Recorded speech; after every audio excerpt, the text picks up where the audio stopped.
साल जी सिंध मीडिया तरफ़ा जो ऐलान सकाफ़त आहे पहिरें डिसंबर जो तैयारी मुकमल लगी पई आहिनि।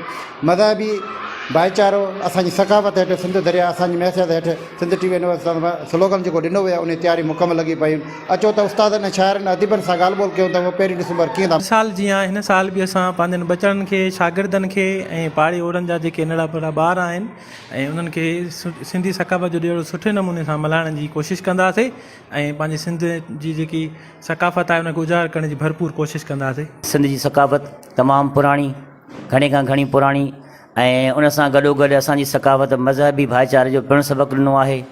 हिन साल बि असांजी भरपूर कोशिशि आहे त असां पंहिंजे ॿारनि खे तयारी कराई आहे सकाफ़त जे हवाले सां। पहिरीं डिसंबर ते जेको अवां प्रोग्राम आहे इनखे कामयाबु करण लाइ असां पंहिंजे स्कूल में बहितर खां बहितर प्रोग्राम करे ऐं ॿारनि में सकाफ़त जो जज़्बो उजागर कंदासीं। साल बि टोपीअ जो ॾींहुं आहे जेको सुठे नमूने भरपूर नमूने सां शागिर्दनि खे असां तयारियूं कराए रहिया आहियूं।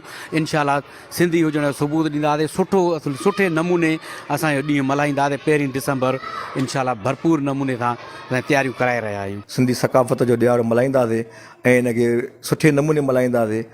ऐं छो त सिंध असांजी माउ आहे ऐं असांखे पंहिंजे माउ सां प्यार आहे।